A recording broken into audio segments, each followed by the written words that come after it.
Students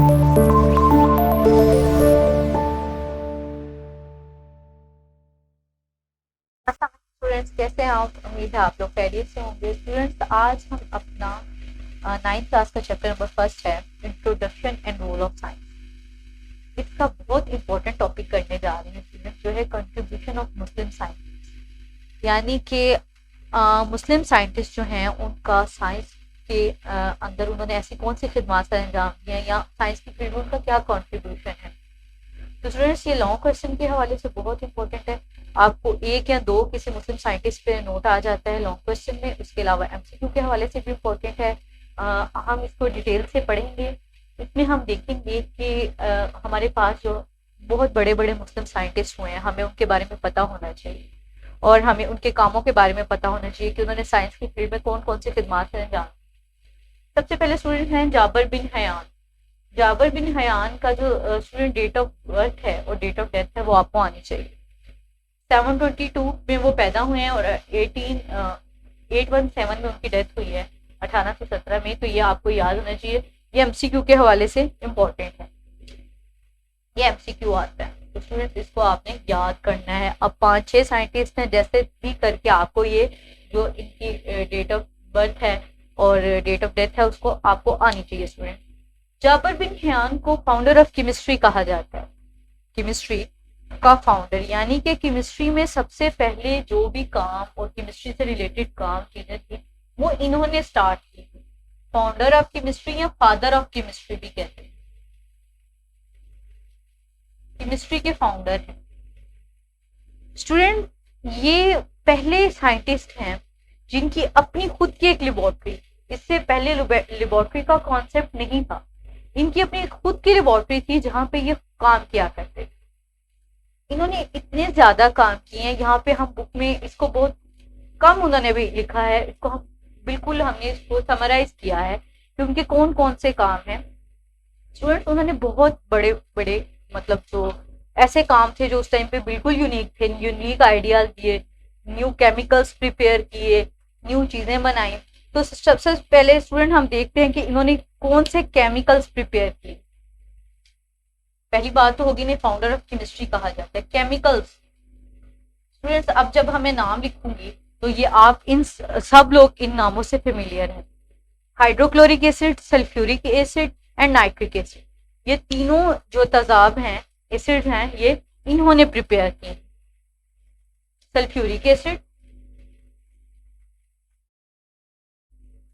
फ्यूरिक acid, nitric acid, nitric and hydrochloric chloric acid.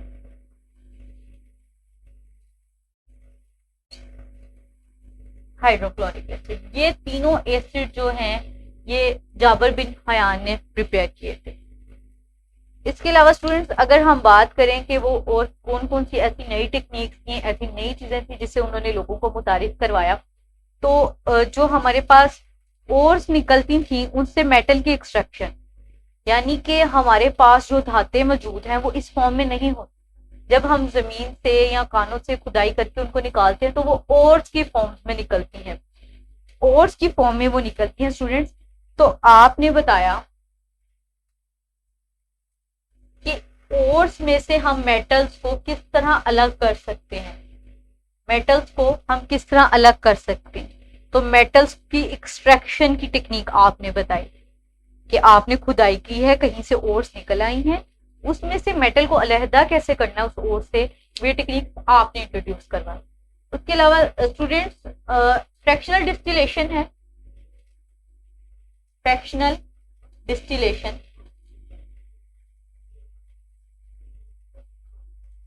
Students fractional distillation जो है वो भी एक टेक्निक है और ये किस तरह की टेक्निक है, ये एक सेपरेटिंग टेक्निक है। यानी कि अगर क्रूड ऑयल जैसे कि खाम तेल जिसे कहते हैं जमीन से निकलता है जब खुदाई करते हैं, तो उसके अंदर बहुत सारे कंपोनेंट्स होते हैं, डीजल है, फ्यूल है, नेचुरल गैस है, गैसोलीन है, बहुत सारी चीजें होती हैं। तो उसको हम कैसे अलग कर सकते हैं, फ्रैक्शनल डिस्टिलेशन एक सेपरेटिंग टेक्निक है।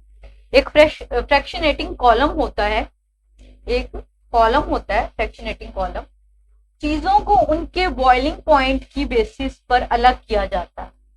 बॉइलिंग पॉइंट पे जो चीज इसके अंदर हमने समझे कि क्रूड ऑयल को डाल दिया, तो हर चीज अपने बॉइलिंग पॉइंट पे बाहर आ जाएगी और हम उसको कलेक्ट कर लेंगे। हर चीज अपने बॉइलिंग पॉइंट पे बाहर आ जाएगी और हम उसको कलेक्ट कर लेंगे। ये फ्रैक्शनेटिंग कॉलम मैंने किया। ये आपके लिए बस मैं आपको समझाने के लिए बता रही हूँ कि आपको पता चल जाए कि ये फ्रैक्शनल डिस्टिलेशन किस तरह की टेक्निक है। ये एक सेपरेटिंग टेक्निक है जिसमें हम चीजों को उनके बॉइलिंग पॉइंट की बेसिस पर जो है अलग करते हैं। एक एक कंपोनेंट अपने बॉइलिंग पॉइंट पे अलग होता जाता है। डिस्टिलेशन की टेक्निक है, मेटल्स की एक्सट्रैक्शन की टेक्निक है, उसके अलावा उन्होंने बहुत से केमिकल्स प्रिपेयर किए थे। उसके अलावा स्टूडेंट्स अगर हम बात करें तो उन्होंने स्टील का बनाने कि स्टील किस तरह बनती है, लेदर की डाइंग और क्लॉथ और यानी कि आयरन को रस्ट से कैसे बचाया जाए, बहुत इंपॉर्टेंट बात है। आयरन की जो रस्टिंग है यानी कि वो जो जंग लगता है उसको किस तरह प्रिवेंट किया जाए, उसे किस तरह बचा जाए, आपने ये तरीके भी इंट्रोड्यूस करवाए। उसके अलावा स्टूडेंट्स उन्होंने बताया कि वार्निश को किस तरह प्रिपेयर करना चाहिए।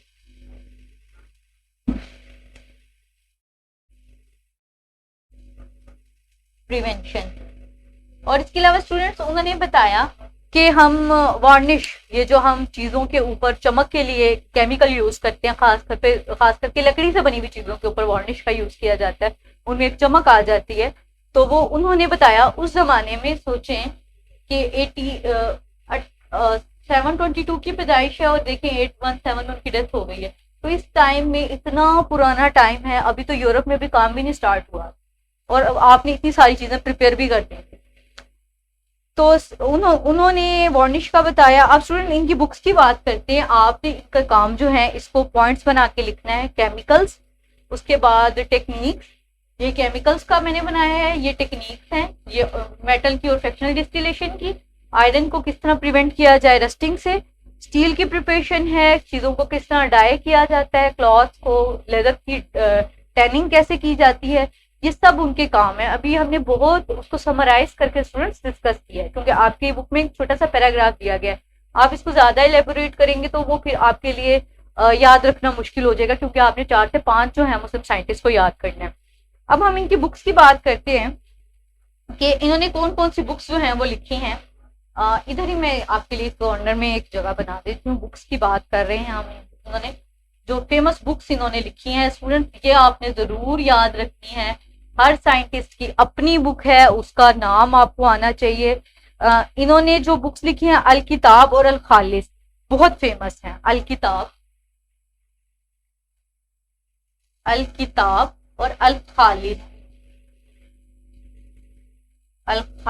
ये 2 बुक्स हैं जो आपकी बहुत फेमस हैं, वर्ल्ड फेमस बुक्स हैं। इसका बहुत सारी जुबानों में ट्रांसलेशन भी की गई है और इसको ट्रांसलेशन की गई है। इनकी एक बुक है अल्कीमिया, ठीक है, उसकी इंग्लिश में और लैटिन में ट्रांसलेशन की गई है।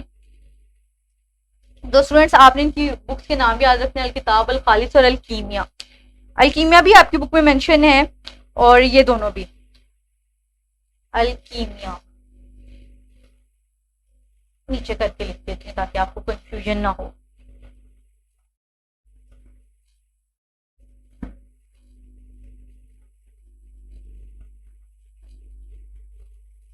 ये 3 इनकी फेमस बुक है। तो स्टूडेंट्स आपने याद रखना है, एक तो इनकी सारी जितने भी उनकी सर्विसेज हैं और इसके अलावा जो उनकी बुक्स हैं और उनकी डेट ऑफ बर्थ, और ये सारी आपको चीजें याद होनी चाहिए। उसके बाद अगले हमारे पास एक और बहुत ग्रेट साइंटिस्ट आते हैं। हमारे पास हैं मोहम्मद बिन जिक्रिया राजी। ये 865 में पैदा हुए, 925 में इनकी डेथ हुई है। तो स्टूडेंट्स ये भी मैंने आपको पहले कहा है कि आपको हर साइंटिस्ट का डेट ऑफ बर्थ और डेट ऑफ डेथ याद होनी चाहिए। ये सन जो है बहुत इंपॉर्टेंट है आपके लिए। अच्छा जी, तो ये आपका वहां पे तो मेंशन नहीं था, इनका इन्होंने मेंशन किया, तो आपको याद रखना है। ये रे शहर में पैदा हुए हैं। ईरान का जो मौजूदा शहर है तेहरान, तो पुराना नाम था उसका रे, तो रे में जो है ये पैदा हुए हैं। इनकी आप मेंशन है तो आपको ये याद रखना पड़ेगा। वो एक केमिस्ट थे और बहुत अच्छे फिजिशियन भी थे। फिजिशियन भी थे, यानी कि केमिस्ट थे, केमिस्ट्री को भी जानते थे, और इसके अलावा उनका बायोलॉजी में भी बहुत इंटरेस्ट था।